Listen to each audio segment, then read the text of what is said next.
It is 12:59. Good afternoon. I'm Lucas Panzica. A playoff spot can be clinched tonight for the Nashville Predators with 3 regular season games remaining, only one of them in Bridgestone Arena. That is tonight against the Calgary Flames, who the Preds beat via shootout exactly 1 week ago. A Preds win in regulation. Those 2 points, that would clinch a playoff spot for the Preds, as would a Vegas loss to Dallas, also in regulation. Puck drop tonight at 7 o'clock. Nashville Soccer Club announced today 3 new minority owners, including Nashville native and actress Reese Witherspoon and Titans running back Derrick Henry. Nashville SC opens up Geodis Park on Sunday against Philadelphia Union after an 8-game road trip to start the season. Tonight, the first-round series between the Grizzlies and the Timberwolves returns to FedEx Forum in Memphis, tied up at 2 games apiece. Tip-off is at 6:30. For all your foundation repair, your waterproofing needs, visit USSTN.com. Breaking news at once and your home for the Titans and Vols. This is 104.5 The Zone.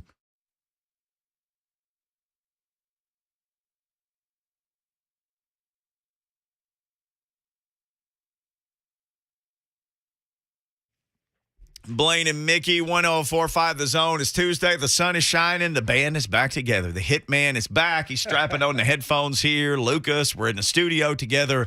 Yesterday was fun out at the golf tournament. It was neat to see everybody, and the weather turned off nice after the rain. But perfect day outside today, perfect day inside. Yeah. How'd you guys do? We did all right. Yeah. K-Bull told some stories. Well, How'd the golf game go?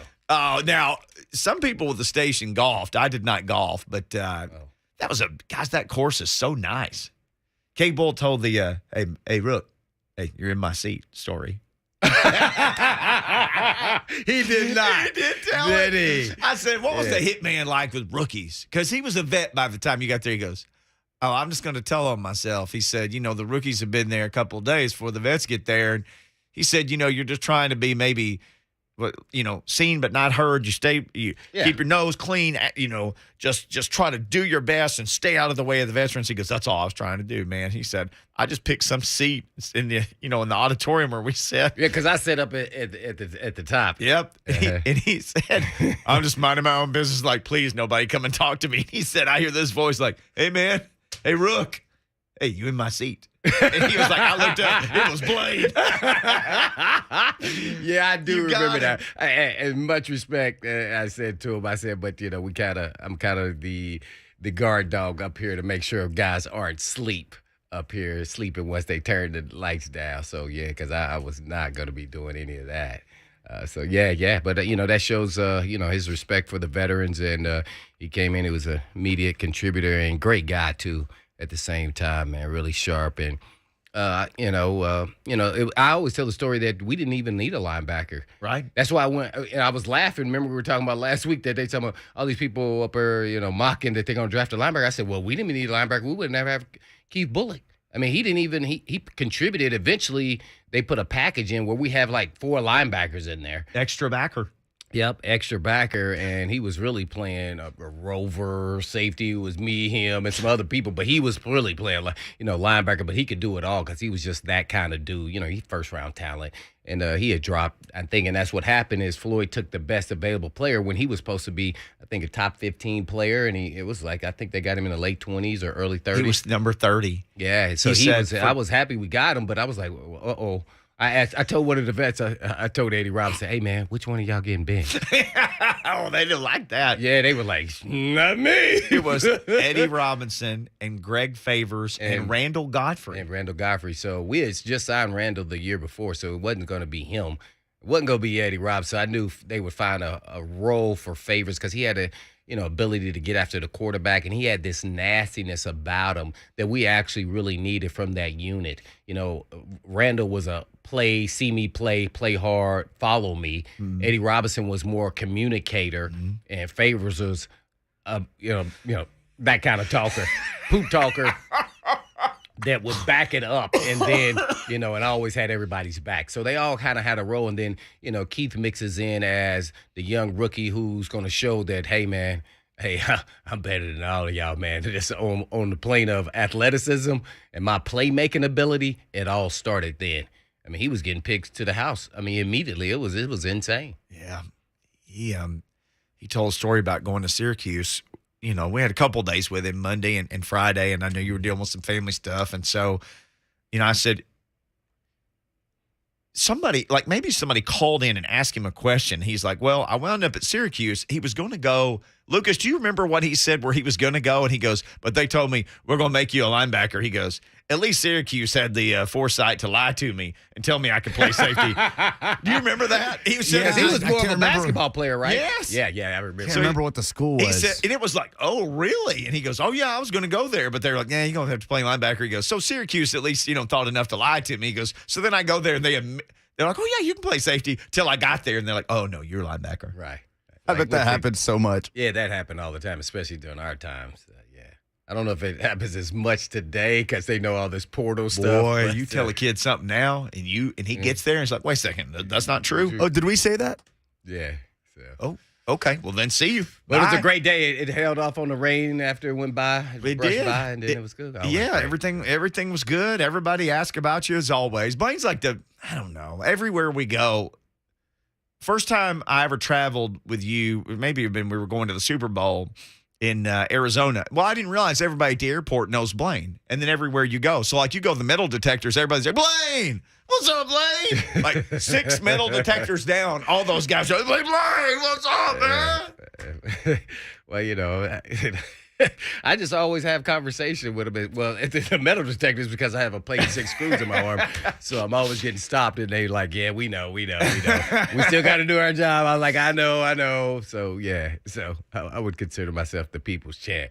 I'm always talking to the local people here or wherever I'm at, even if it was just the people who were cleaning the facility. I knew those guys as well. Well, but that goes a long way. And that's why everywhere we go, people ask about you. So several people asked about you yesterday. I said, just listen tomorrow. He'll be right back tomorrow. Well, I appreciate it. You can I had a death in the family. Actually, we've had 3 in the last 6 months. All my aunts who are, all very important to me, and my mom, all our sisters. So, yeah, so it was just had to handle that from, and go to that and everything else involved around that. So thanks for all the prayers and everything else. It's kind of one of the first times I've really ever, not the first, maybe the second time I post. I just never really feel comfortable posting, the passing, especially a media family like that. It just had to get comfortable with that. I've had 7 people die in the last 6 years, and my grandmother included in that equation. So it's been pretty rough for the bishops over this time frame, and so it's just kind of that time. And people always tell you, hey, people go in in threes and things like that. I'm like, man, it's just, and then everybody getting together. It's kind of like this the first time you get together at a funeral because mom was she lived in Chicago, so. I was I actually played music this weekend. I played one of the stages of the marathon, and in between they have a 6K, and between the 6K and everybody starting and running and getting back to the course. That's right. We had like a 20-minute break, and this really nice couple that lives down there in one of these cool places to live came over and started talking to me. They had high risers. And he's a attorney, works for HCA, and we were talking, and they said, well, you can tell Blaine. I said, what's you guys' names? They told me, said their last name is Bishop. They said, tell Blaine his cousins are thinking about it. So I said, I will let him know. There's not that many bishops running around here. No. Man. So we always joked every time we meet a bishop, oh, my gosh. Yeah. And I meet people with the first name Ryan, but I don't meet a lot of last name Ryan. So, we meet some of your cousins, though, some of the places we go. Yeah, I used to play a lot of chess and, chess champion, so that bishop was my secret weapon. I was always moving at angles. Well, you also showed us when you moved with angles as a bass drum player in military academy. Oh, yeah. I went to Culver Military Academy for you and 3 Bud different Adams. summers. Yeah. Well, he and the Yankees owner. It was a lot of famous people, and I just can remember those two. But there was they were trying to get me to go to high school there, and I was like, I like it and all, but it actually was really beneficial. And I loved it because made you pay attention to details, and if you didn't, then you had to get down there and do some push-ups. Yeah, no thanks. So that's when I first started getting swole. In middle school, doing those push-ups. I like that. Like Lucas. Lucas looked like he's in doing them push-ups all the time. I think Lucas more lean. Lucas more of a soccer build guy. So lately, I've been trying to do some push-ups. He said lately he's been trying to do some push-ups. I wake up in the morning, I do some push-ups. How many? Like what do you think? Like 25, 20? No, I'll wake up and I'll do 60 push-ups. Oh, okay. Man. All at Two once. sets of 30, though. Two I sets of 30. can't, I can't do 16 in a row. That's fine. No, that's why I asked. I mean, I'm not making fun of, 25 or 30. Yeah. As long as you get a little routine. I'm going to tell you one thing for, I don't know, a lot of kids aren't listening, but I did that religiously, 2 sets of like 30 in the morning and then 2 sets before I went to bed. I mean, it probably since I was in the 7th grade to all the way till I got to the league. Not now? Every now and then. Every now and then. I'll do it because it's just out of habit. Just drop and just start. Just as soon as I roll up bed, I'm not even brushing teeth, nothing. Just boom, hit the floor. Go. Okay. Mm-hmm. How long you waiting between your 2 sets of 30? That question for Lucas and a question for you. It just depends. It's some time goes by, especially now. Is that like teeth brushing is included in the time between now? Yeah, for sure. Okay. Toothbrush, maybe even breakfast. Go by.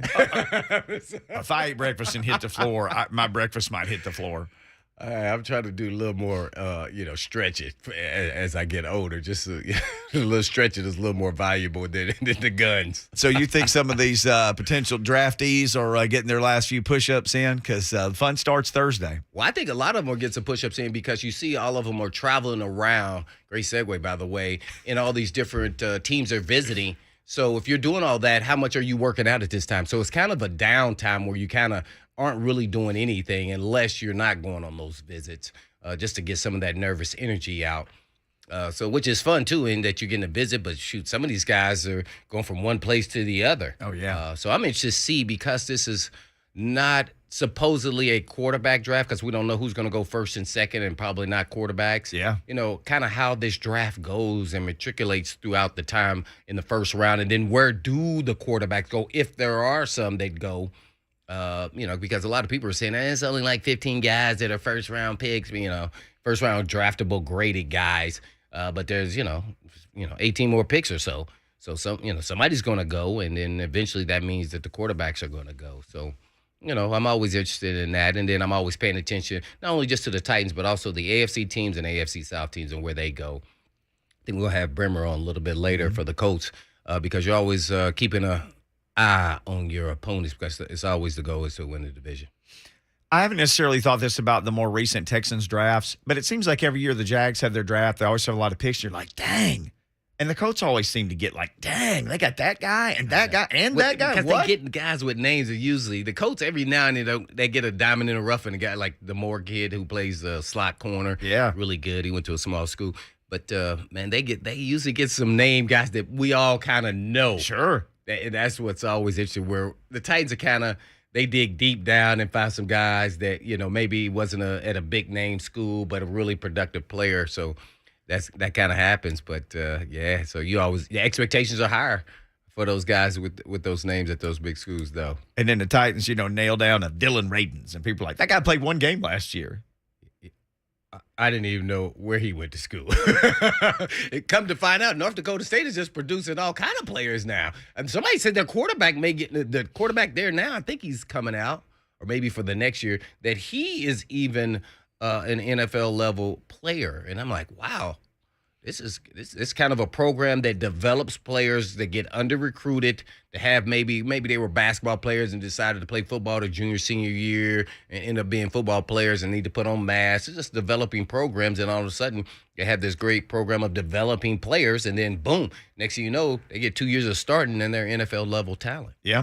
And that is, you hit the nail on the head. Because some people say, well, how are you going to recruit somebody up there?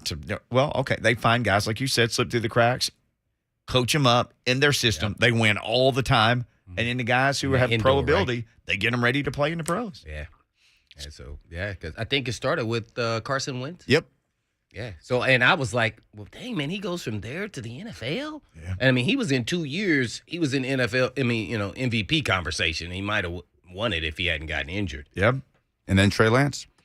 Two quarterbacks from there. Who's going to start this year, because they've told Garoppolo not to come to the facility at all, even though he had shoulder surgery. So whether he's on the team at the beginning of the season or not, he will come then. But their plan is to give as many reps to Trey Lance without any threat, and then trying to make that transition. That's the hard part with, who's you're going to be your leader.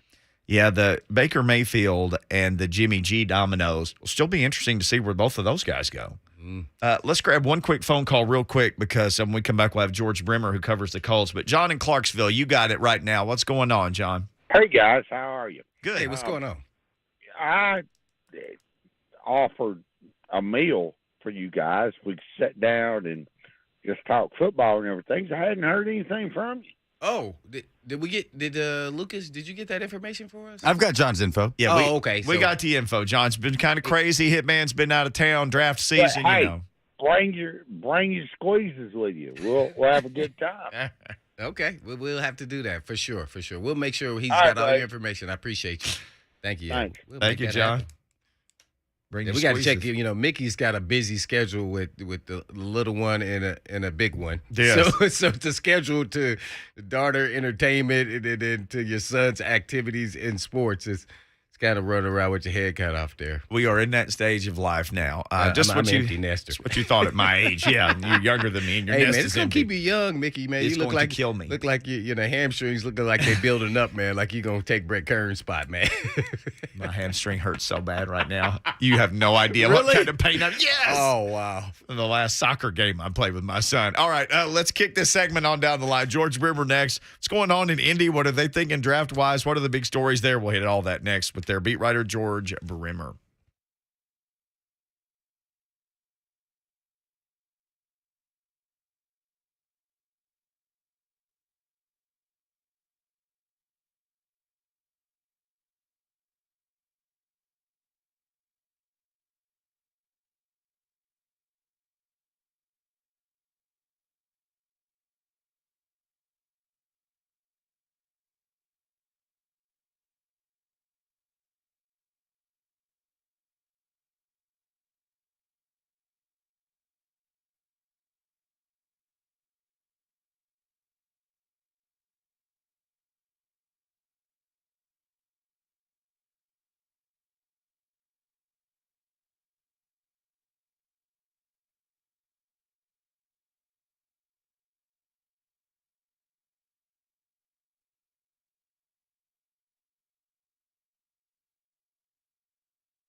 Blaine and Mickey, 104.5 The Zone. It's draft week.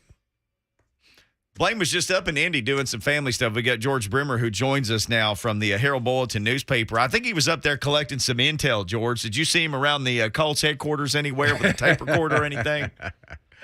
I did not, but, whatever it intel. takes, right? Hey, man, we're trying to get, all the knowledge we can over here. Yeah. I was trying to get plugged into Pinter, who was your draft pick, who's now moving to guard from Ball State. Is that where he's moving to? Yeah, he'll be at right guard. Looks like he'll be a starter this year, so big news for the Cardinals. Chirp. Boy, the Cardinals are just taking over. I got two on this radio show with me, and we're already talking about a Ball State player for the There's Colts. a Cardinal right there at the window, too. How much are people up there lamenting? Because people down here are talking some about this second-round pick the Titans don't have. They got traded for Julio. How much are people lamenting the loss of the first-round pick up there? Yeah, well, I think quite a bit considering what it went for. You look around and you look at a team like Miami that doesn't have a first-round pick, but they're thinking about Tyreek Hill and, feeling pretty good about it. For the Colts right now, you don't have that first-round pick, and the guy you traded it for isn't here anymore either. It's definitely not something that people are excited about, but it's also been sort of commonplace here lately. This is the third time in the last 4 years that they won't have a first-round pick. I think the Colts feel pretty good about what they do in the second round.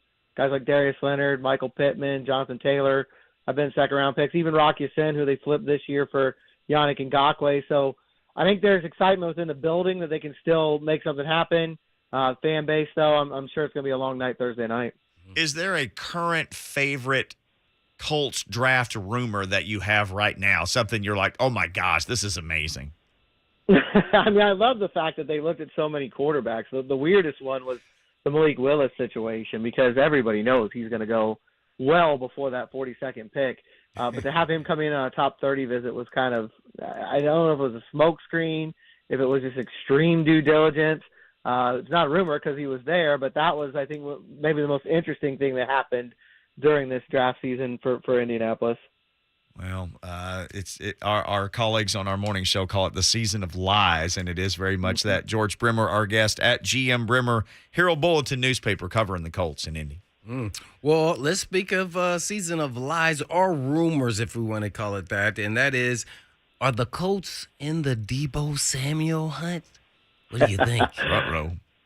I doubt it very seriously. Obviously they need a receiver, and that's where that's coming from. There's no doubt about that. It's Pittman right now, and I think the next highest receiving total last year coming back on the roster was Ashton Doolin with 13. So there's no doubt they need to add at that position. But Chris Ballard talked last week in his pre-draft press conference, and he reiterated that they're not likely to trade for a player that's going to cost the kind of draft capital that Samuel will cost and have to pay him $20 million a year. It's just not a move that he's made. And honestly, even if they were heavily interested, I don't know how you're going to get that done without a first-round pick this year. I can't see a deal coming together that San Francisco is going to take without a number one as part of the package.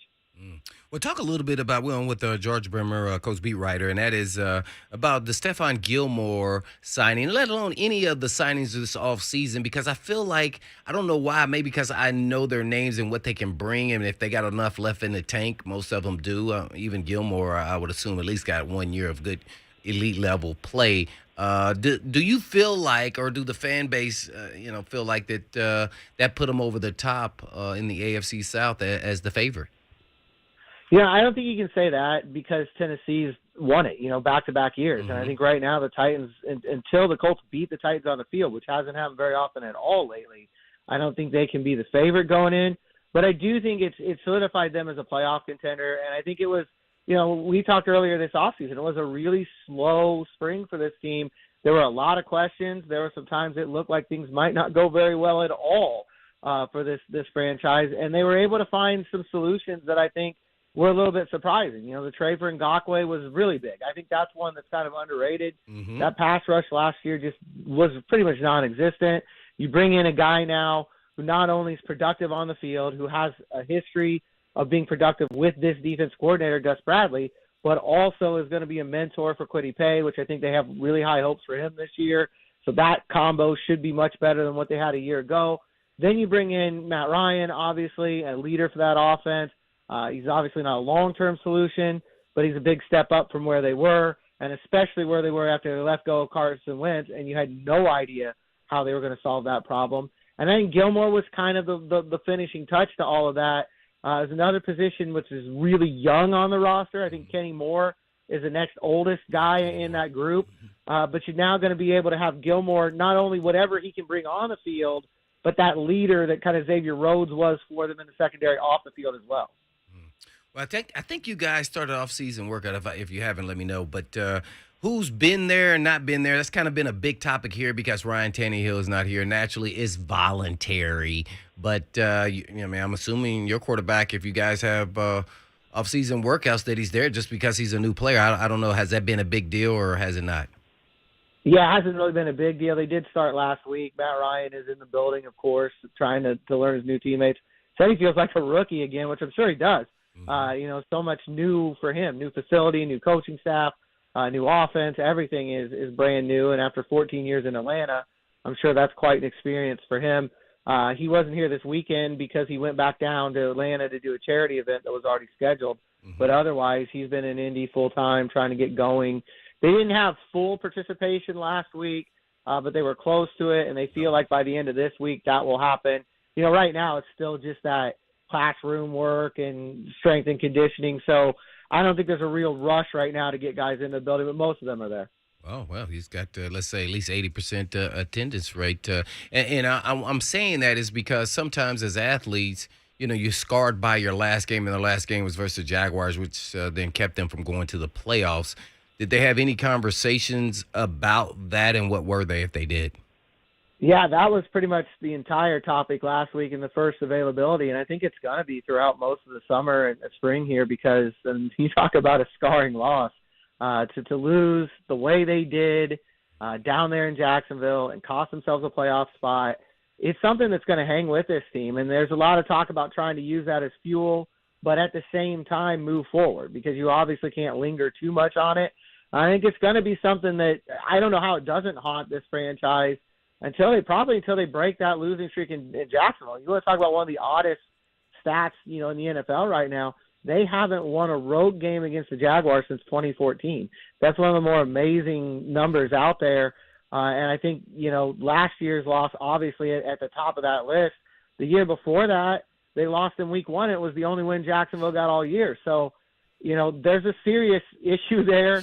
And a lot of the leaders have said the right things so far about understanding, they felt like they took their foot off the gas a little bit. I think they felt like after they beat Arizona on Christmas Day, some of the guys felt like they had accomplished something and nothing had been done yet. Then obviously get beat by the Raiders and you collapse like that. But it's clear that it's still a part of them. It's still something that they haven't let go. And I don't know that they should. Well, with George Bremer, Colts beat writer. It's so funny, George, because what you're saying, I can imagine fans are calling talk radio when they see you at the grocery store or whatever. That's something that keeps coming up. And that loss with the bad taste in your mouth. And for Titans fans, it was, how the playoff game ended. They had 9 sacks, but ultimately were undone by 3 interceptions. This is a couple of teams I would imagine are both very motivated, both of them based on how the season ended. Yeah, I can't imagine that both franchises aren't feeling like they have a lot to atone for the way the year ended. And I think it's interesting. You look across the AFC right now and everything that happened this offseason, probably the craziest offseason I've seen in the NFL in terms of player movement, how, so many teams moved up the ladder. But this division hasn't changed a whole lot. I mean, Tennessee and Indianapolis both added pieces, but you go into it, you feel kind of the same way. It's the Colts and the Titans, and the Texans and the Jaguars are kind of, playing for third place. So we'll see how it works out, but I think that's what makes this really interesting. You've got 2 teams in similar places in terms of where they ended last season with similar rosters, and I think it's, they're going to be the story of the year. Again, you never know. I mean, it's the NFL. Strange things happen all the time. There's surprise teams, but as we sit here at the end of April, it looks like the AFC South stacked up exactly as it was a year ago. Yeah, it's funny. More things change, the more they seem to stay the same, at least these days. So the Jags don't have, or the Colts rather, don't have a number 1 pick. What's the dream scenario for them at 42? Like the guy that you say, my gosh, if that guy's there, you run down with the card and pick him. Yeah, it's going to be really interesting. I mean, obviously wide receiver is the top need. I don't think there's any secret about that. That's the one area on this roster right now that there's no depth, and they need an immediate starter, not just somebody to come in and provide insurance. So I think there's two guys really that I think are really intriguing. One is Christian Watson out of North Dakota State. His size, his speed, his blocking ability, his versatility, all those things fit what Chris Ballard usually looks for in a wide receiver. I don't know, though, as fast as he ran at the Combine, I don't know if he's going to last the 42. Yeah. I think that'll be a really interesting situation for them to watch. And the other one is kind of a polarizing guy right now, and that's George Pickens. You look at, on the field, when he's been on the field and not been injured, incredible talent, first-round guy probably without all the other things. But there are some red flags. There's some immature moments in his history. It'll be interesting to see how the Colts handle that. I think they maybe feel like with Reggie Wayne now as the receivers coach, perhaps you've got a leader in that receiver room. You can kind of get him on track, and maybe you could get a steal. I feel like those two guys would be instant upgrades and immediate starters along with Michael Pittman. Yeah, George Pickens, very interesting case in the draft this year. George Bremer, interesting reporter for the Indianapolis Colts, and he joins us now at GMBRENER on Twitter. Well, George, I guess talk a little bit about that. Reggie Wayne, I think Cato June, who was a teammate of my cousin's there at Michigan and actually a former Colt, as well as I think you have Ball State graduate. Is he there too? Ollie at the D-line? Yeah, Nate Ollie. Mm-hmm. Nate Ollie, the new D-line coach. He was really interesting because he didn't have any history with Gus Bradley. Normally, there's either a connection to the franchise or a connection to the new coordinator. His came through Robert Saleh. He was with him last year with the Jets. And so Saleh kind of, said to Bradley, if you're looking for a D-line guy, I've got one for you. Here's a young guy. They really like his ability to teach that attack front. I think that's what they want to do this year, be really aggressive up there, and they feel like he's a guy who can really get a handle on that. The former players, though, I think that's a big deal this year, especially Reggie Wayne, having played that position, being a two-time finalist for the Hall of Fame, and it's a young group. As we mentioned earlier, there's not a lot of depth there. But even a guy like Michael Pittman, who took a big step last year, you wonder now with Reggie Wayne in his ear, can he go to that next level? Can he be that true number one guy? And any receiver they draft, which is going to happen, whether it's at 42, they'll probably draft two, honestly. I mean, it's such a big need. Those young guys coming in and have Reggie Wayne to show them the ropes, I think that's going to be a really big thing at that spot. Frank Reich was trying to get him for the last 4 years, trying to pry him off that boat in Miami, and Reggie kind of resisted. And this year, he just finally said he didn't want to have any regrets. When all is said and done, he didn't want to wonder what might happen, and he felt like if he kept saying no, eventually that opportunity wasn't going to be there anymore. So he came in, and Cato June is a guy that, a lot of times you think, well, former players can just walk off the field and into the coaching ranks, which is not true. It's not the way it works. No. Cato really has built himself. He started at the high school level, went on into the college level. He's really worked at this and built his way up to this. I think the Colts feel like he's another guy that's going to come in and obviously have that on-field perspective. The linebacker group is a little bit more of a veteran group and probably not as in need as the receivers, but you still love to have a guy like that whose most of his career was built on just all-out effort, leading that position room. No doubt about it. We went with George Bremer, Colts beat writer. I guess talk a little bit about over the years covering the Colts, Ballard, the GM, his philosophy. And what I'm talking about is he take the highest graded player, fill a need, et cetera, et cetera? I mean, how does he typically, or is he inconsistent throughout his draft classes? Yeah, he's almost always the highest graded guy. I mean, he talked about it quite a bit on Friday, the idea that if you've got two guys and the grades are really similar, then you're obviously going to go towards the need. But he doesn't want to pass a great player. That was the phrase that he kept using. You don't want to, if you've got a big gap there, you don't want to just take the guy for the need and end up passing a guy who's a star in the league. And we've seen him do that. We'll see how it works out with Dio Adangbo, but last year in the second round was a perfect example. They took a defensive lineman in the first round. They still needed an offensive tackle. Everybody thought that's the way they're going. The pick comes in, and it's an injured defensive tackle from Vanderbilt, but he's coming off that Achilles. They feel really good about him. They feel like he was a first-round talent. Obviously, last year he was still coming back, didn't really make an impact till the end of the year. They feel like he's a guy who's going to ascend this year. He's a perfect example of that philosophy. The grade there was so good that they went with him, even with the injury, even with not having an obvious need at that position. And I think that's been his philosophy the entire time he's been here. Let's stick with that philosophy of what you just talked about. And what is his opinions on receivers when he was first with the Colts and drafting them until today? Because it looks like he has a list of receivers he's drafted. What is his batting average right now with the receivers that he's drafted? How successful have they been in the league? Yeah, really, Pittman's the only one that's an absolute hit. You know, when you look at him and what he's been able to do, the jump that he made last year, he's been everything that they'd hoped that he would be, and I think they feel like there's still a lot more there in the tank. The rest of them, it's a mixed bag at best. I mean, Paris Campbell's injuries, obviously, when he's been on the field, you see the potential. You know why they wanted him in this offense, but he's just been snake bitten. I mean, one thing after another for that kid, trying to get on the field and stay on the field, and it just hasn't happened. Then you go into a lot of later round guys. Those are the only two guys that he's taken in the first or second round. He hasn't taken any in the first round. Those were both second rounders. Everybody else has been kind of later in the draft, usually in that 4 to 6 range. Guys like, I mean, we'll see. Des Patman is a guy that they took late that they feel good about. That's ascending, but he's not a starter right now. Mike Strawn's a guy they took last year in the 7th round. Traits guy, really big, fast guy, but he had some work to do. Like, he was one of those kids that lost his 2020 season altogether because of the pandemic. So I think they knew it was going to be a minute before he was ready to play at this level. But he flashed some things last year in the spring and in the preseason they liked. But again, you don't know where those two guys are. And then there were guys like Reese Fountain and Deion Kane who showed potential, but really injuries did them in. They weren't able to meet that full potential. So it's been, really only one hit so far and a bunch of guys that are either have incomplete grades right now or the injuries just kind of derailed their careers.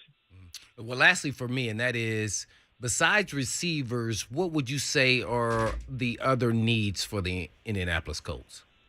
I think the next really big one is left tackle. I mean, that's a spot where right now they've got a 27-year-old and Matt Pryor, who they feel really good about, did a good job for him filling in on the right side last year, made a start late in the year against the Raiders on the left side. They're going to give him the first crack at that spot. I was honestly surprised they didn't dig into the free agency a little bit deeper there. I thought maybe even now somebody like Dwayne Brown might be a fit there, but they seem to have confidence in Pryor.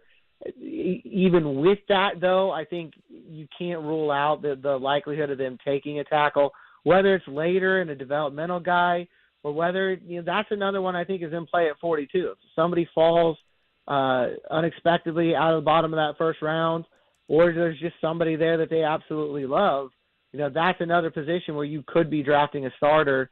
After that, it's a lot of depth. They need some more guys in the interior of the defensive line.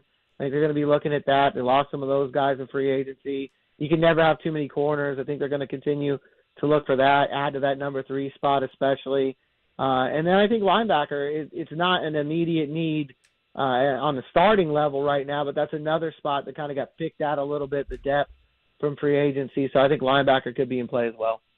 Well, with George Bremer, Colts beat writer. On the way out, we've got a Dylan in our Zone TV chat said, what are the chances the Colts actually land Julio Jones? I've wondered about that since Matt Ryan came in. Obviously, the connection there is undeniable. They still seem to be more talking with T.Y. Hilton right now about a possible return. Oh. But I do wonder when the draft comes through and you see how that plays out and everybody's kind of quote-unquote set across the league. We know rosters are never really set, but everybody's got all that kind of off-season information in, whether or not they'll kind of revisit that. I know that Julio obviously has been on their radar, and, the Ryan connection is something you can't ignore. George, fantastic stuff, man. Enjoy the rest of the week and covering another draft. People need to be following you at GM Bremer, Bremer, Herald Bulletin newspaper. Thank you, sir. Chirp, chirp. Thanks, guys. Anytime. Chirp, chirp. Yes, sir. All right, in honor of George, let's give away some Preds tickets. How about that? And I'll say this. When we come back, I have a mock draft that you will absolutely hate.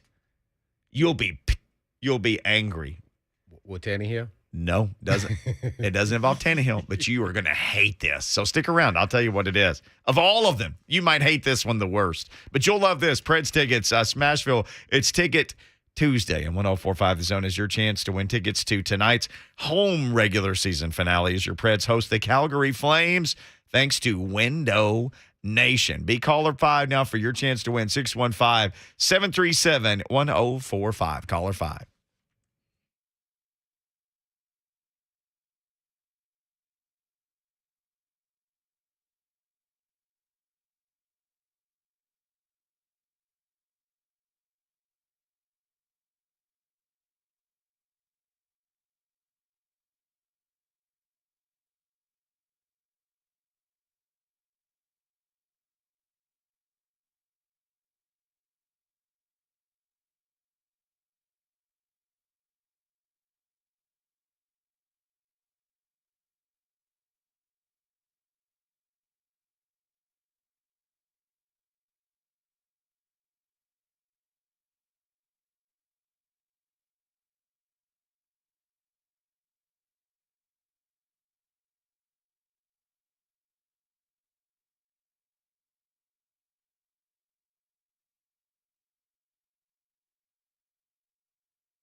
Blaine and Mickey 104.5 The Zone. You're going to hate this mock draft. You will hate this.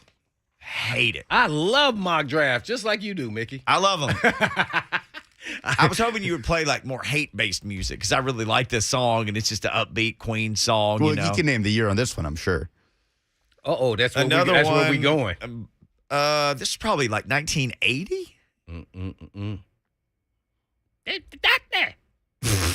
Yep. 1980. You got it. The game. He doesn't say that. He says he just mumbles a bunch of stuff. No, I know. That's might why be what I said he that. says. Call the doctor. I don't know. I Have got you nothing. I need to send both of you. There's like some TikToker does edits of songs like that where they just get the sounds that like Freddie Mercury makes with none of the lyrics. Yeah. Like the hey and all the shouts that he does, and they just put it all in one like 60-second clip, and it's the funniest thing you'll ever hear. They do it for Michael Jackson songs too. It's Boy, that'd incredible. That'd be just a feast of sounds. Michael Jackson or David Lee Roth. Yeah, I way. recorded this on my phone. Is this one video of your dog in the car? No, I did this while I was driving back from Chicago. Oh, you just taped I this just on your did phone. it. Okay. Because it reminded me of all the times we used to drive to Cedar Point, Kings Island. Just that was always on. And by the way, it was embedded in my brain. Nobody would guess this. That was one of the songs I'd come out to in my head in the locker room. Thunderstruck? Yes. Wow. Nice. I mean, that Don't. gets people fired up, but I would not have picked that one. I would You would not have have gone never there. guessed No, that. I would not have gone there. Because sometimes I would go mellow. But Yes. yeah. Okay. I could That not was have one gone of mellow. them. That's what I did. Well, that's anything but mellow. Yeah, shocker. I am shocked. You continue to surprise me, and I've known you for a while now. This shocked and surprised me, but in a bad way. So Chris Trapasso from CBS. CBS has more mock drafts. All their guys have to do them. So you can go to CBSSports.com. There's mock drafts out the yin-yang. And you may be like, I don't like that dude. Yin-yang or ding-dang. All of them. All the yangs and dangs that you've got.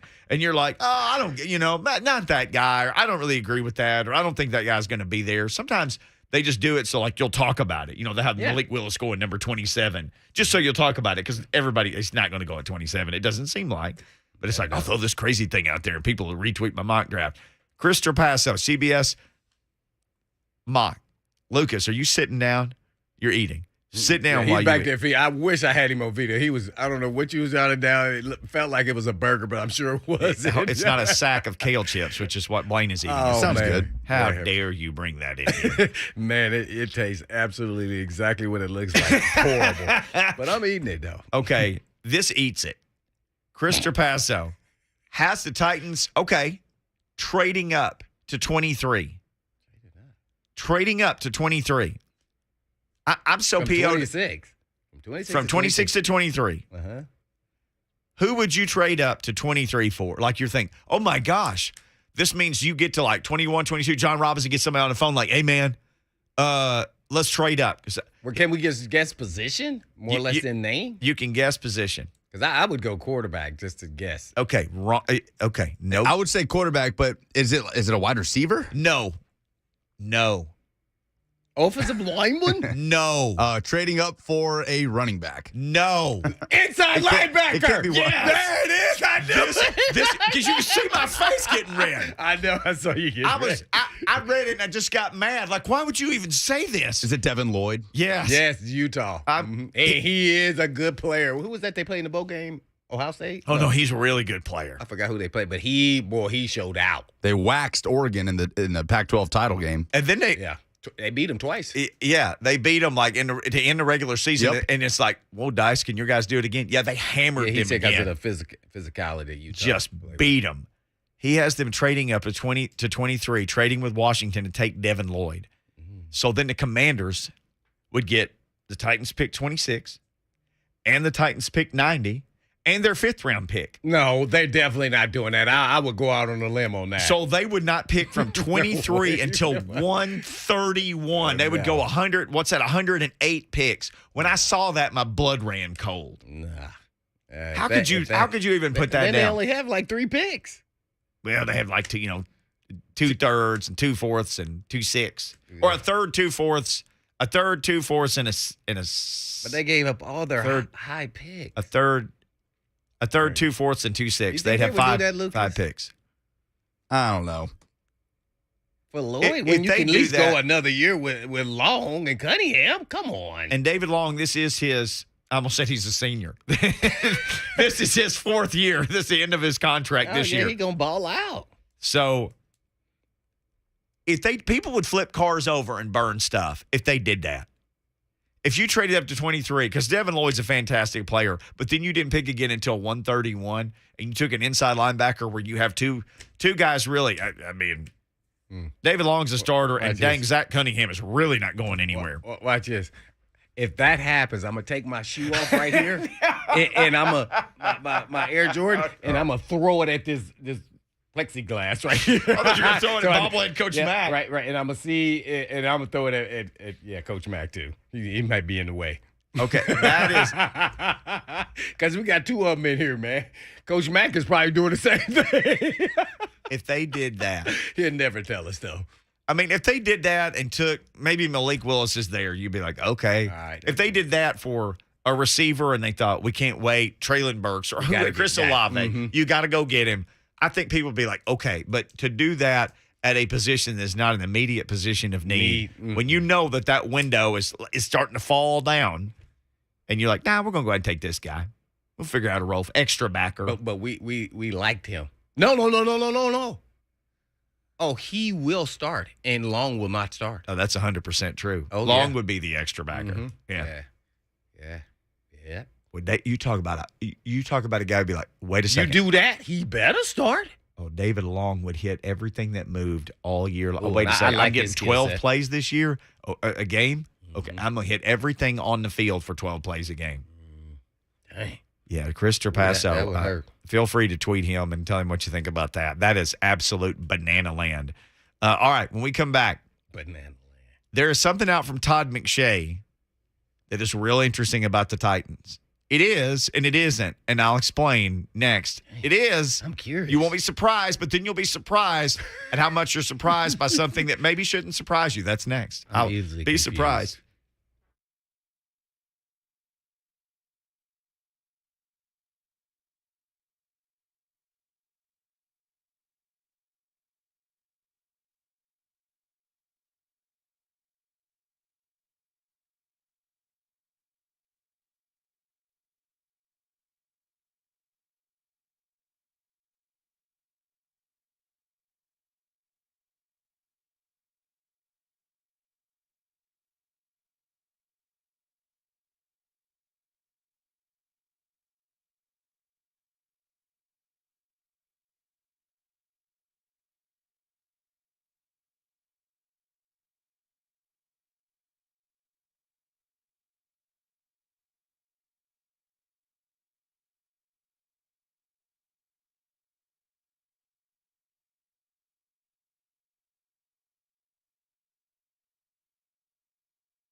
It is 2:02. Good afternoon. I'm Lucas Panzica. Huge night for the Nashville Predators' playoff hopes, hosting the Calgary Flames in Bridgestone Arena, the final home game of the 2022 regular season. It is a 7 p.m. puck drop with 3 games to go. A Preds win in regulation tonight would clinch a playoff spot, as would a Vegas loss to Dallas, also in regulation. The Preds have recalled forward Matthew Olivier from Milwaukee. He will be in the lineup tonight in place of Eeli Tolvanen, according to head coach John Hines.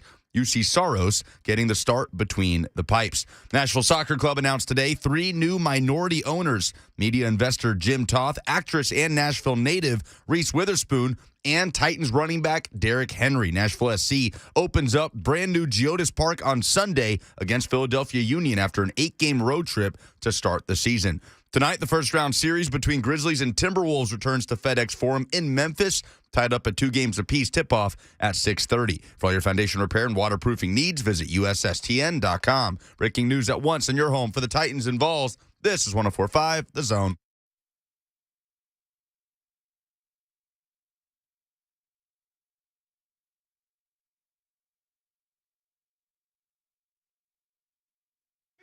Blaine and Mickey, 104.5 The Zone. You hear sound effects, you know he's back. I wish we had breaking news so you could do the BBBNS, the Blaine Bishop breaking news sound. The breaking news sound is that I'm back.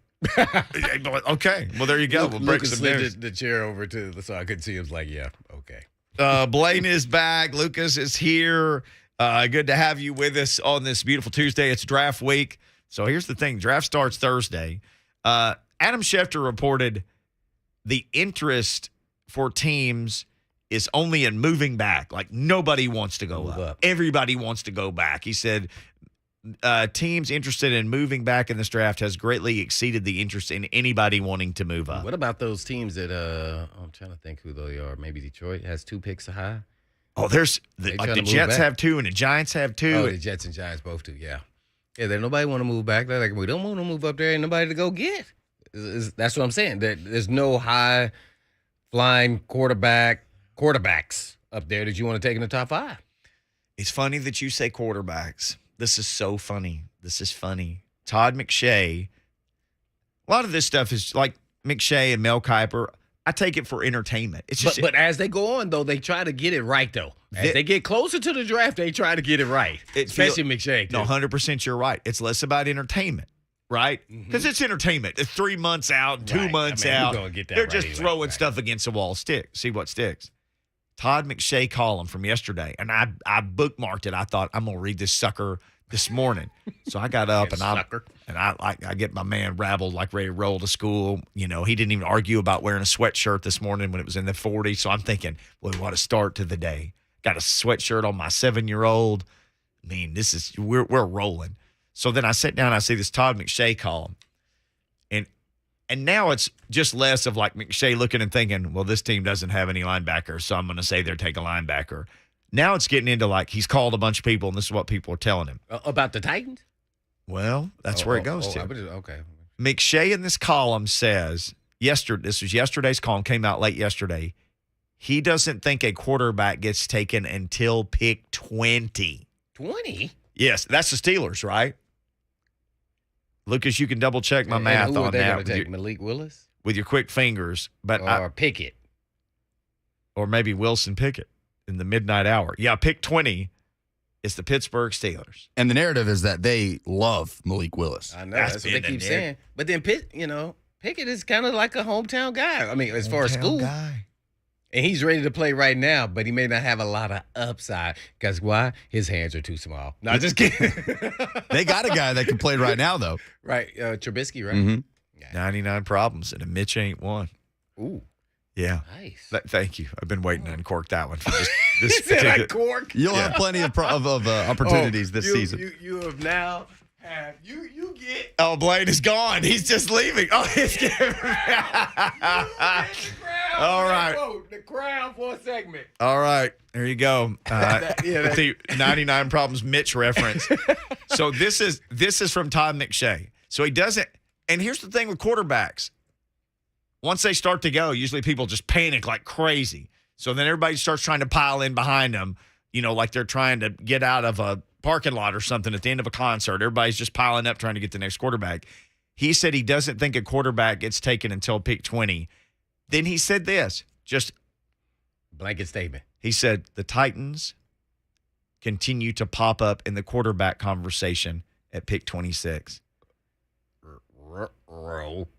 And again, this isn't like I think or Mel and me were pretending to fight on Sports Center, and this is him saying the Titans are popping up in the quarterback discussion at 26. Right. So what they're thinking, if they do go down this road, whether it's Pickett, Ritter, whoever it may be, Sam Howell, anybody that they really love, then this guy's going to be the next quarterback after this season, I would assume. Now, Tannehill not going to be happy. That's what I said. Remember, he's not going to show up until after the draft. I'm going to see what y'all do. Yep. Mm-hmm. And then I'm going to show up, show you that I'm ready to rock and roll. I'm going to be the best I ever been. I ain't even seen my best. You wait. I'm going to go get me another $40 million contract with somebody else. We have seen his regular season best, certainly. Yes. But we have not seen the best. Well, he never played in a playoff game. The Dolphins made it one year, and he was hurt and didn't play. It was Matt Moore, I think. Matt Moore, yeah, it was. Who played that year. So he did make the playoffs once, but he wasn't able to play. Lonzo said, if the Titans pick a QB in round 1, I'll burn Nashville to the ground. That's a great question. Or, how would the fans feel about it? Because, a lot of people's philosophy, that's why I keep asking, about GMs is, you want immediate impact player, Yep. first round pick. And so, the last couple of years, we really haven't had that. Caleb Farley didn't really play very much.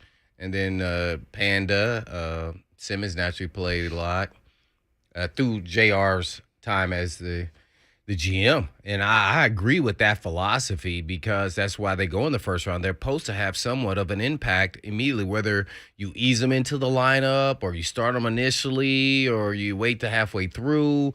That's supposed to happen. That's why they're so gifted and talented. They'll figure it out. That would. But quarterback, in some people's mind, also could be the exception to the rule. Yeah, that's kind of changed over time. Usually, you draft in the first round. You used to sit them. That's for McNair. Right. And now you get them. You play them right away. So this would be kind of interesting. You say, well, we'll get maybe a second round tier guy who we think projects in our offense be a really good quarterback. So if McShay's scenario played out and no quarterback went until pick 20, and let's say the Steelers took Malik Willis. Let's just say the bromance between he and Tomlin that's kind of been out there. People keep talking about this. Pick 21 is the Patriots. They don't need a quarterback. Pick 22 is the Packers. They don't need a quarterback. Heck, they got a first-rounder sitting. Pick 23 is the Cardinals. They got to figure out their own quarterback mess.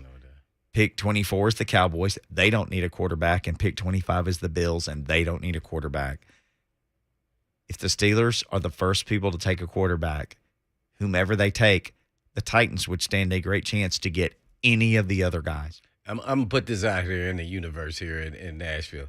I do not want a quarterback with 26 pick. And I'm going to say this. I think this is semantics. I think that this is getting out there because the Titans want people to believe that they're going to take a quarterback because then somebody will want to trade with them and be trade partners. This is the season of lies. Let's not forget this. That's what's going on here. I mean, they think the quarterbacks are going to go later. They'll have a shot to then trade and get maybe a later pick in the first and pick up maybe a second. You never know, or another pick throughout the draft. So as much as I want to think that's a possibility, I don't personally want them to take a quarterback. But if they don't, then next year it'll be guaranteed if they move on from Tannehill that they have to take a quarterback. And that is not where you want to be. I don't know. Maybe next year then they trade for Garoppolo. Hey, maybe. It may be. I mean, I don't know. Maybe. They may have to release him or something, man. That's why I was so adamant, and not really adamant. I really want him to be open in the fan base to Baker Mayfield being the backup because his former first pick, I don't know if he should have went that high, but let's say he's a first-round guy and learn how to lead in the way Tannehill goes about his leadership, and he would fit in this offense, and you get him for literally nothing. And once again, John Robinson would get great value in a steal, especially if he got him for a late round pick and they paid the salary of his contract. And then you got a guy that you can kind of groom and let him continue to heal and learn and see if he is a good fit with your organization and your offense. I'm 1,000% take a humbled Baker Mayfield as my number 2. Yeah. And that way you have a backup plan for next season. And even if something happened to Tannehill this season, hopefully not. But yeah. Let's take a quick phone call. Nick in Spring Hill wanting to talk a little bit on this draft week on the Mark Spain Real Estate Hotline. What's going on, Nick? Thanks for calling. Oh, thanks for taking my call, man. How are y'all doing on this beautiful sunny day outside? Oh, fantastic. Man, it's a lovely day. Love it. Hey, indulge me for 1 minute, all right? I think I might have figured out our problems. Okay. So the Jets want a wide receiver. Let's say we trade AJ to the Jets, and worst case scenario, we get 2 first-round picks. So maybe we go get Drake London early, then maybe we go get our right tackle late in the first round. Now, here's where it gets interesting. So in 2023, you've got 2 first-round picks, and let's face it, the Jets will still stink, so you'll get another top 10 pick. You package those 2 first rounds, hop in the top 5, then maybe you can go get a Bryce Young, C.J. Stroud-type quarterback the next year. So you have a quarterback, a wide receiver, and a right tackle all on rookie deals, so you don't have to pay Brown, you don't have to pay Tannehill the next year, and Cooper Kupp becomes a free agent next year, so maybe you throw $35 to $40 million at him for 3 years before you have to pay that quarterback, receiver, and offensive tackle, and that might solve your offensive problems. What do you guys think about that? Well, that's next level GMing right there, man, Nick. Yeah, I pretty much liked all of that. I just don't think we'll have a possibility of getting Cooper Kupp. I think they'll give him a new contract or he'll stay there. I just believe that. But everything else, man, I don't have a problem with that at all. You're preparing for the future in next year's draft, let alone picks this year and next year. Yeah, I think that's a no-brainer. Great value. That sounds like something John Robinson, if presented the opportunity, he definitely would have to think about. And I would too if I was a GM. So, yeah, I like that idea. Well, we'll have plenty of time to talk scenarios, especially last segment today, tomorrow, as well as Thursday, as we look ahead to Titans draft coverage, which, of course, we got you covered here with Titans Radio on 104.5 The Zone. But when we come back, we will have you covered with the man from Titans Radio, Coach Mack, the Mack Attack, coming up next on Blaine and Mickey.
Blaine and Mickey, 104.5 The Zone. You hear that music, it only means one thing. It means Coach Mack is on the premises, or in this case, by phone. Coach, it was good seeing you at the golf tournament yesterday. Did you have a good time out there? Hey, Mickey, it's absolutely great seeing you out there. I had a great time, spent a couple of hours out there after the first group got finished, and then Rhett and I went in there and presented all of the prizes to the morning group that teed off, and then had about a couple of hours just to visit with all the great listeners and everybody that participated. A lot of fun. Great seeing you.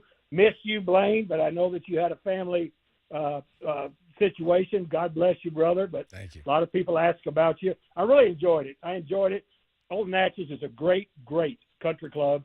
I've been there many a times. Chuck Cecil used to belong when I was still playing golf. We'd play out there quite a bit when he was coaching here. The people out there were great. I thought 104.5 did a tremendous job of running the tournament, and the weather helped. I mean, you only had 8 holes that you kind of got messed up on a little bit because of the rain, but when it cleared off, it was beautiful. So I had a great time. Sure was. All right, Coach, it's Tuesday. The draft starts Thursday. What are teams and war rooms and organizations, what are they doing on the Tuesday, 48 hours before the draft? Well, you're still getting things ready. A lot of the things that you're doing right now, and different people do different things, but a lot of times, you're checking phone numbers. You're checking draft day phone numbers right now to be sure that you have the phone number on draft day exactly where everybody's going to be. And so you will call, a lot of people. And, of course, they've got big staffs now. They have people assigned to just calling these players across the country and saying, here's the number we have for you on draft day. Will we'll be able to reach you on draft day? You wish them good luck. All of those things have to be together. And then, this will be they're finally back they're in their new war room this year, back, in the new facility. And after having been, in COVID and having done it, from their homes or their basements or, wherever they did it from their living rooms during COVID, now they're all back. They're back in that new facility. So they're making sure that everything is arranged and ready to go. And then, you kind of, you're still chumming the waters a little bit like all other clubs are doing right now, just to kind of see what's going on out there. I'll tell you one thing they're not doing is pay attention to all the late mock drafts and all the late things that are coming out, because this is not the time to do that. How much are people chumming the potential trade waters right now? You do that at the top of the draft, if you're at the top of the draft, or this draft is very unique, guys. We've got 8 teams that have 2 number ones, but that means we also have 8 teams that have no first-round pick. And so when you start thinking about that and you're starting to look at your board, you got to realize when you've got 8 teams, 8 different rooms that do not have a first-round pick, and you have 8 rooms that have 2 first-round picks, then the choices are going to be different. It's going to be different, as to how that board comes off. And so this is going to be a very unusual year to try to predict what may happen. And then, of course, this year it's different because there's not quarterbacks in the top 5 of this draft, but there are outside edge rushers and there are offensive tackles at the top. And then, you move into a good receiver group. And so it's going to be a unique first round just because of what I've mentioned. But, a lot of people will talk about the fact that there are 8 teams that have 2 first-round picks, but you also got to figure into the equation there are 8 rooms that are not going to be picking, and their picks might have made a difference if they would have had that pick. Man, it's all fascinating to me, talking draft and more with Coach Mack. For 75 years, Tennesseans have been relying on Farm Bureau health plans for their health care coverage. Why? Better rates, better coverage, and better service. Well, we get all that from Coach Mack, too, when we talk with him every Tuesday. Yes, Coach Mack giving us the Mack Attack from Titans Radio. Coach Mack, this is going to be the biggest and boldest prediction you've ever had here on 104.5 The Zone, and that is who's going to be the number 1 pick. Yeah, well, there's no prediction. See, I hyped that up, then you was like, oh, that's it. Blaine, seriously. I want to see if you can predict it. But let me say this. I was asked that a couple of times, and I talked to everybody out there for 2 hours. And here's my answer, and it was an honest answer, and I wasn't trying to be, cute with it. I said, I promise you I will tell you who they're going to pick if you can tell me who the first 25 are taking. Just list the first 25 that are off the board, and I'll give you a pretty good idea who they'll take. So, again, it's just what I said, especially when you're picking, all the drafts I've been in, you know, 31 drafts where I was in the war room making decisions. You know, I've picked at the top of the draft, I've picked in the middle, and I've picked at the bottom of the draft. And it's different because it's complete. Because when you're at the bottom of the draft, which you earn by being a good team, then you're very much at the mercy of what goes on up above you. And as I just said, and I know you realize this, but with those 8 teams that have 2 and 8 that have none, that's going to make a big, big difference. Oh, no doubt about it. That's why I was asking who's going to be the number one pick. That all those trades and things could still happen, moving pieces. Sure. So I wanted you to tell us the difference between these two guys, and that's the Walker kid, as well as from Georgia and Hutchinson from Michigan. Kind of tell us, you know, who you know their traits are and who you would go after really that you like more so than the other. Well, first of all, I like both of them, but they are different. And I'm glad you wanted to compare those because that's what people are doing. Hutchinson has a really, really steady body of work to look at. Just a steady body of work. I mean, he's a grinder on the end. He's powerful. You know, he's a guy that's very, very strong on the edge, both against the run and the pass. Okay. And he was pretty much locked into the position that he was playing. And so you've got a real volume of film you can watch on him and steadily watch his progression, you know, throughout the season. Trayvon Walker is exactly the opposite in this manner. First of all, Trayvon Walker played on a team that was full of number 1 draft picks defensively, you know, now and in the future. And so Trayvon Walker was used systematically, you know, rolling around at some different positions in what they were doing. So you don't have as many plays to look at him with. But when he tests at the combine and then you watch the tape to find out those specific plays, you know, the different places he's playing, you see an amazing body of physical ability. So now what you're looking at, and then of course it comes down to you've got to vet both players, sit down with them. And so I would say, here's how I would say it, Blaine, how we would talk in the draft room. I've got complete evidence what Aiden Hutchinson is. Trayvon Walker, I've got some evidence that he might really be something with a little bit more refinement and finally being able to fit into a system and play, you know, for an extended amount of time, which he did not have to do at Georgia because they had so many good players. And that, to me, was one of the most elite collegiate defenses I've ever watched. So that's your choice between the two. They're both going to be first-round picks, and I think they'll both be very successful in the league. And so then it depends on just what fits into your room and what fits into your philosophy. Are those guys, both of those guys, in your top 5 in your I guess graded system for your top 50? They are. Well, they're in my top 5 of edge rushers. They absolutely are. And I would say if you want to put them in the top 50, I would say they would most readily at least be in the top 10. Now, I know you do the top 150. I'm really intrigued with, because that's kind of where I feel like I was at. And who are your bottom 5 graded players at 150? Pull out your notepad and kind of tell us. It could be more than that. It could be less. But just kind of give us ballpark figure. Because sometimes these guys come in, not only are they special team players, but they contribute in some form or fashion, whether they're the nickel or the extra tight end or they're the, you know, or the extra tackle when you come in to play. So all these guys are going to contribute in some form or fashion once they get an opportunity to play. Yeah, and I would say when you start talking about, when you're talking about the bottom of a 150 list, you're basically talking about, you know, the so whole say, draft. You know, 3 rounds is 90, 4 rounds is 120, right? Right. You know, and so you're basically looking at guys that would be in the 4th and the 5th round. And to me, you know, when I'm looking at that, then I start looking at some of the tight ends that I think might be down there. I start looking at some of the corners. I can name you a corner that I snuck into the bottom of my 150 that I'm very interested in. Is Sam Houston kid from Sam Houston State. Yeah, Sam Houston State. Yeah. I mean, this is a guy that, you know, that I kind of snuck in there to the bottom of mine, because when I kept watching, you know, him, you know, you watch him and you say, well, is he playing against good enough people? Is he playing against, and just the athleticism continues to stand out.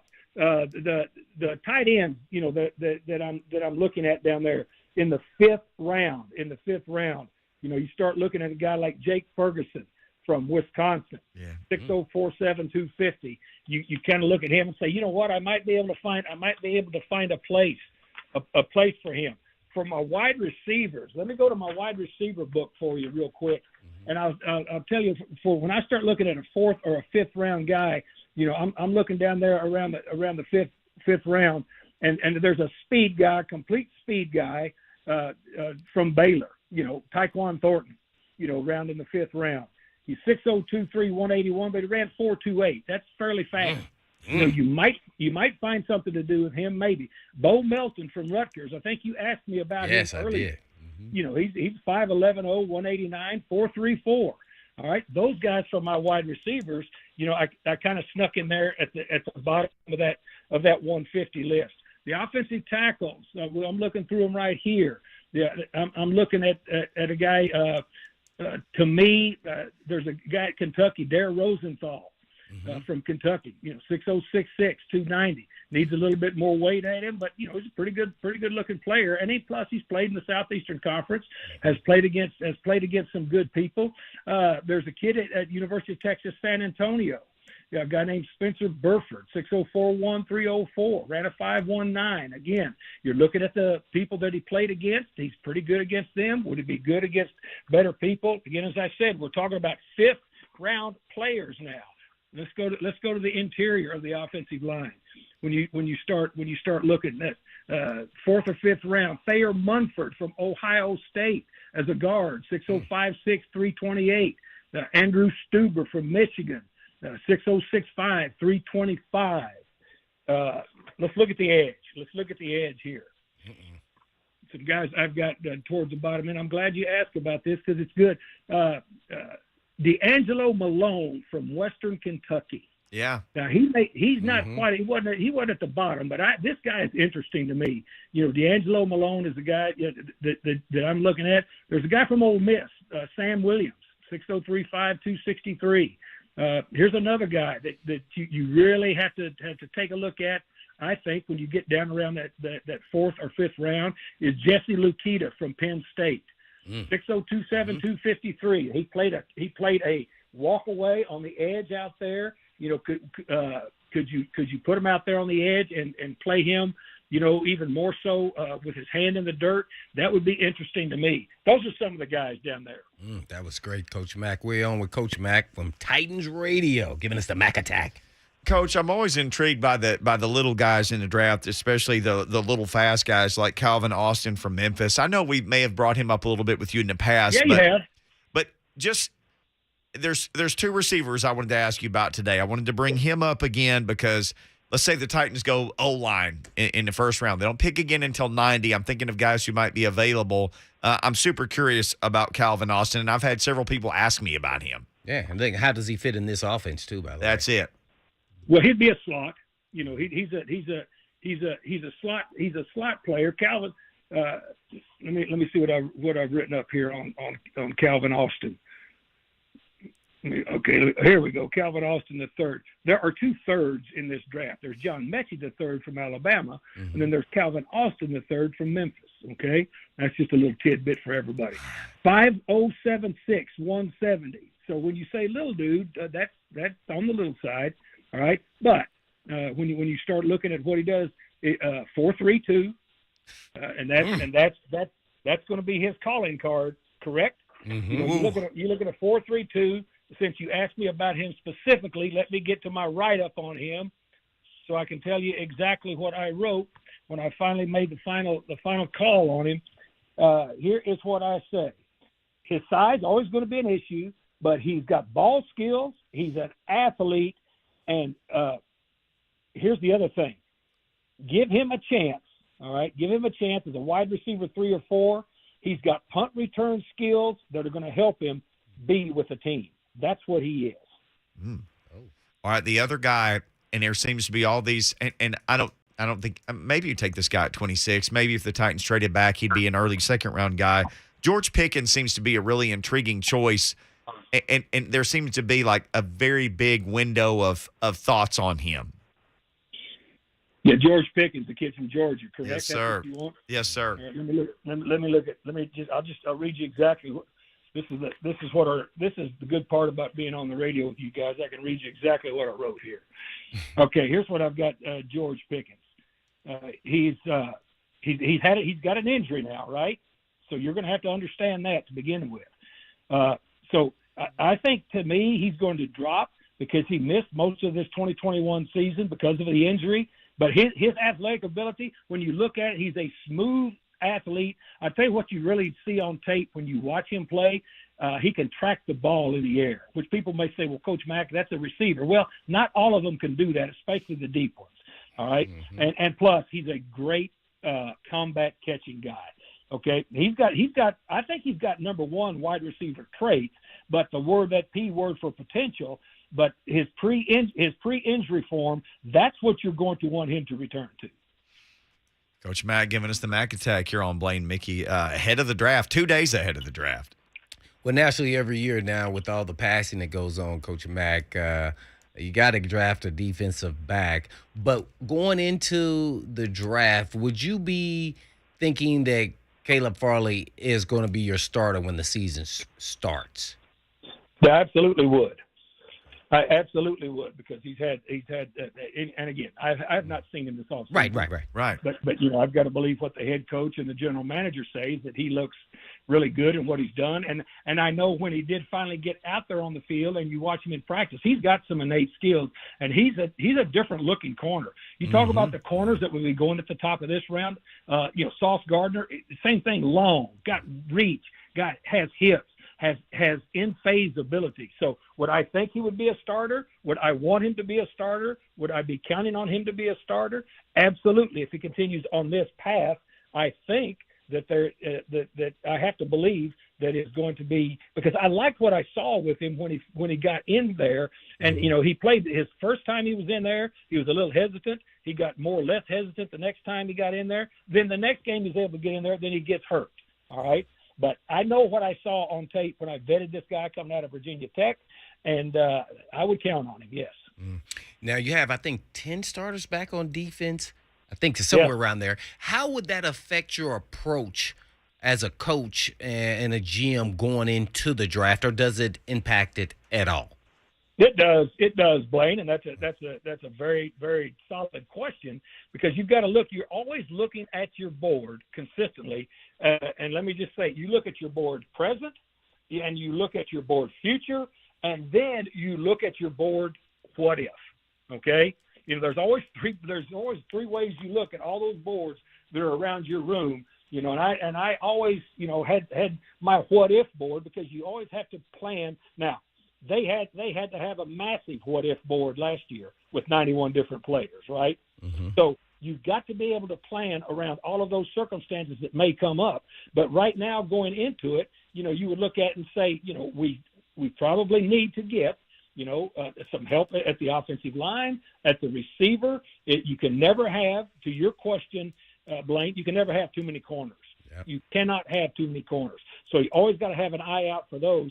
And then the other thing that I would always look for, and sometimes it happens, some of these big men in the defensive front, they always fall for some reason.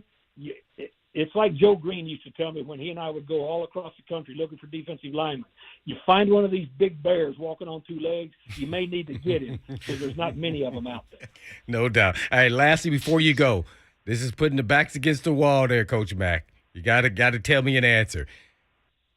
Zion Johnson, Tyler Smith, and Kenyon Green is there at 26. Who you taking, Coach Mack?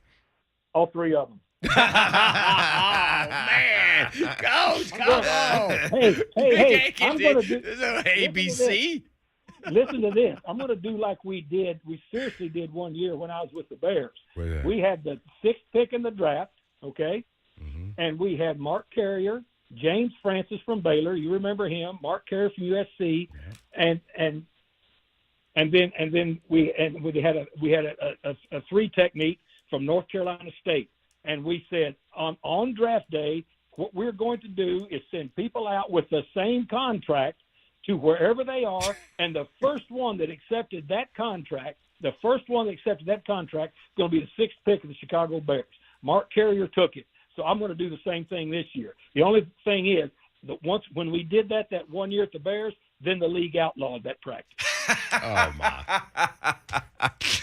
Coach, we'll never outlaw your visits. Can't wait to hear you and the rest of the Titans radio crew covering everything draft-wise this week. It's going to be a lot of fun. Thank you for the time, Coach. Appreciate it, Always Coach. great being on. Always great being on with you. See you. Appreciate it. Man, that just flew by right there. Going to give away some more Preds tickets. And then when we come back, I got another potential mock draft I want to hit you guys with. Some of this you'll like. I don't know if you'll like all of it. You won't hate it like the one from the first hour. This is the most interesting one I've seen. Not because of the trade scenario, because of who they took and where. We'll share that next because it is time for mock drafts. But first, how about a little tickets for all you guys? Smashville Ticket Tuesday and 104.5 The Zone. We got your chance to win tickets to tonight's game. It's the regular season finale at home for the Preds against those old nasty Calgary Flames. Thanks to your friends at Window Nation. Be caller 5 now. Your chance to win 615-737-1045. Caller 5.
Blaine and Mickey, 104.5 The Zone. Appreciate you guys and gals hanging out with us today. Again, about a little over 48 hours from the draft. You know, we got you covered here on The Zone. And what will the Titans do? I can't wait to see. I'm sure you can't either. So we'll all find out together. Going to have time throughout the next couple days, and especially on Thursday, where we're just going to let you call in and make your pick. You can always make it in the Zone TV chat, or you can tweet us at Blaine and Mickey. But we want to make sure that we leave some time Thursday. So start thinking about who is your pick for the Titans. And don't say like, I don't know, Ike Ekwonu, who's going to go first, second, or third overall. Let's make it realistic, but let's do that. And, somebody pointed out in the Zone TV chat, Brandon, fans playing GM is fun, but they fail to understand that 31 other teams are involved with their needs as well, which is true. So sometimes you're like, oh, just trade the pick. Well, it's not that simple. You got to find somebody who wants the dang pick. So how that all works out is going to be a lot of fun, and we're all going to get to experience it together. So think ahead for Thursday. You can tweet us. You can call in Mark Spain Real Estate Hotline. Let us know who your pick is. By the way, we've talked a lot about Calvin Austin. We got a message from Don Davenport. They got him on 3HL today. Oh, awesome. Yeah. Calvin Austin. So if you want to hear from Calvin Austin. Demon. Ooh. Yeah, if somebody runs what he ran, okay. All right. And that's just otherworldly fast. That's a blur. So would he be in play at 90 for the Titans? I don't know. That's why I wanted to ask Coach Mack about him. Let's say they go offensive line first. They still need some help at receiver. Maybe that's a guy who's there at 90. So I wanted to make sure that we got to talk about him. What if they trade back? This was an interesting one to me. Latest NFL.com mock draft. NFL.com, who covers the league, they just mock drafts. Now, they have the Titans trading out of 26 to get to number 30, trading with Kansas City. So they trade a fifth rounder and 26 to Kansas City. They go back to number 30, but they lose a fifth, but they get another third rounder. So they'd have pick 94. They already have pick 90, then they'd have pick 94, which I like that. They got 2 fourths and 2 sixes. They would lose their fifth in this scenario. Dang, I want a second so bad. I want a second. Derrick Henry, A.J. Brown. They almost, it's like, hey, just get rid of the first and get some seconds. Because that's where the luck is. And they've never had a guy, like no first rounder of the Robinson era has stuck around for another deal. So it's a 4-year deal anyway. Nobody's sticking around for 5. Now, we think Big Jeff is going to. Nobody else has. No Corey, no Adoree. I wonder if Panda's long gone. On that, you would think first-round picks are usually with their organization for a long period of time. Typically, if I was guessing, I could be wrong though. It could be changing. I mean, you think that guy's going to be there then get his 5th-year option picked up, and then if he's as good as he's supposed to be because he has all those traits, then that rascal's going to get another 3 or 4 or 5-year deal. Yeah, I would assume 4 or 5. Yeah. But that's not been the case here. Lonzo said, why would anybody want another third? Hey, man, a third-round pick in the NFL, I mean, I know you've talked about this before. If you're a third-round pick, you're supposed to be pretty good. Like, the reason why you want another third-round pick, hopefully you can get another Byard. Yeah, okay. Well, Lonzo, there's your answer. Kevin Byard was a third-round pick. This is what they've got the Titans doing, NFL.com network draft. Trade back, give up your 5th, but you get pick 30, then you get an extra third-round pick. They had them taking Trey McBride, the tight end, at 30. I haven't seen first round? In the first round, the tight end. So you'd get the first tight end. He seems to be the consensus with all the we don't go in people's draft rooms, so we got to listen to Kuiper and McShay and everybody. He seems to be the number 1 tight end on everybody's boards, the media people that we read their stuff. But would you take him at 30? Me personally. Yeah. Would you take him at 30? Not me, but that lends to if you're going to make a decision like that, it's because you don't have a second. Yep. I think that's why, and they know they need a tight end. So if you say, I'm going to go get the guy I like, even if you're reaching on where he should be picked, and I'm cool with that, but I don't think he's a first-round graded player. And by the way, a lot of people are saying that it's only probably 15 to 20 guys that are really graded first-round talent, and actually there's more picks. So it's going to bleed into the second round, and maybe that's what you're thinking. But, I'm never against it if that's the guy that you love and he was the number 1 player at his position. But me personally, I would not take not in this draft. Not this. There's no elite level tight end like that. That's going to be like, oh, we got a game plan to stop him. Right. No, he's going to be another tight end out there. He could still have a good year or whatever, but that's not what I'm trying to use there at that spot. I know Lucas is playing our walk-off music. I do remember this. If you remember, for Byard, everybody said he was probably like a fourth-ish rounder. And remember, they didn't have a fourth. They took him with the first pick in the third round. That's got him. That's our guy. Their guy. They got their guy. So you'll be happy they understand what he can do, and in their system, he can excel. So with all that being said, enjoy yourself. Be safe out there. But in the meantime, in between time, peace.